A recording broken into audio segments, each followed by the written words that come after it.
Now here's a really cool technique for creating a distorted grid element that has kind of a 3D effect to it, and it could be used as a background design element or something like that. It's really neat. So, first thing I need to do is actually create the element that's going to create the grid. So I do that by creating a new document. And I'm actually going to set it to a 1/2 inch by 1/2 inch at 100 dpi. All that looks good. I'm going to hit leave it. Okay. So we got this really small graphic, but I'm going to zoom in a lot here so I can actually see what I'm doing.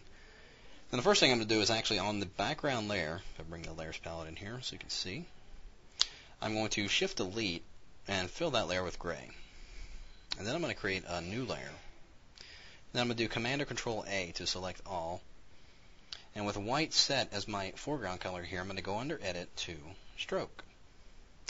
And we're going to set a 3 pixel stroke with white, and we're going to make sure it's on the inside because we don't want any part of it going on the outside since our selection is right to the edge here.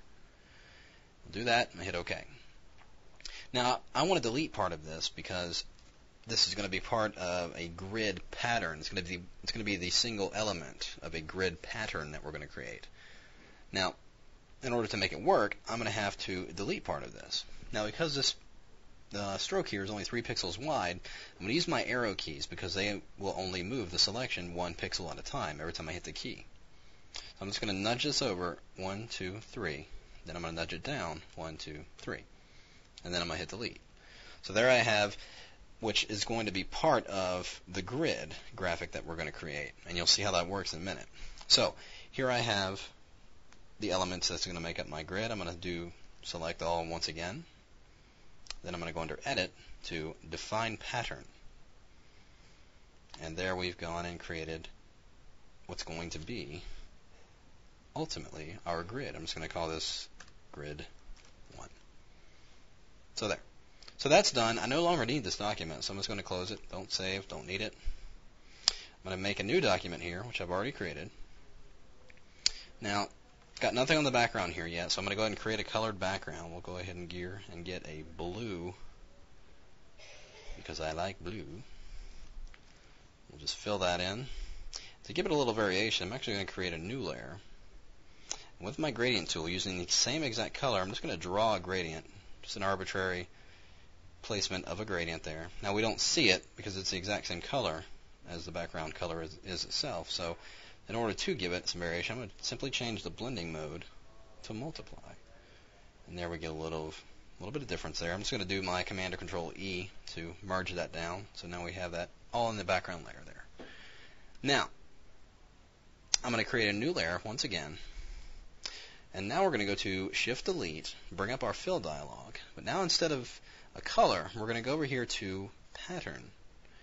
And here we're going to select that. There's that pattern we just created a second ago. It's just a pattern element. You'll see it will tile automatically and fill the entire document with this layer. Now, one thing to note, I've got this document. Let me cancel out of this before I continue on. I've got this document set at a fairly high resolution because I want the grid to be kind of small, just a small panel grid.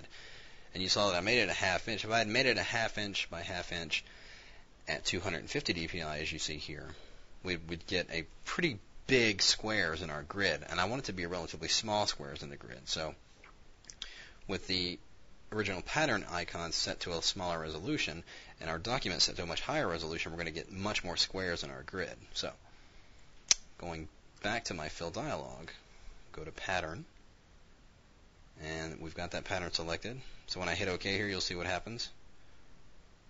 There it has gone ahead and filled that entire layer with that grid, with that one element. Because they're parks it next to each other in a tiling pattern, we get the illusion, we get the result of a big grid here. Now, I'm going to bring up my free transform.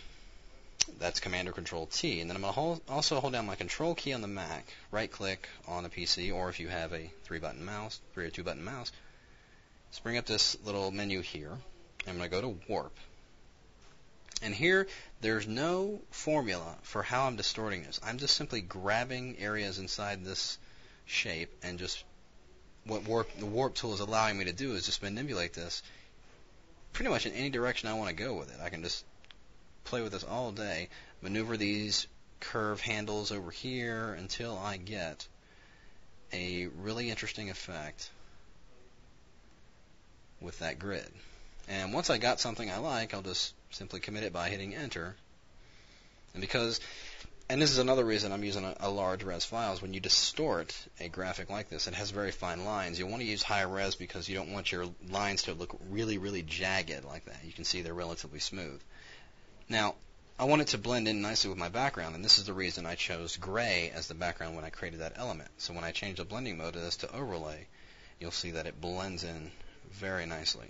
If I just position this any place on my document, and if I go ahead and give it a layer mask and go over here, let's just paint here, paint there, just kind of have it like a fading in and out effect going like there, and I can even duplicate this layer and perhaps go over to transform and then rotate it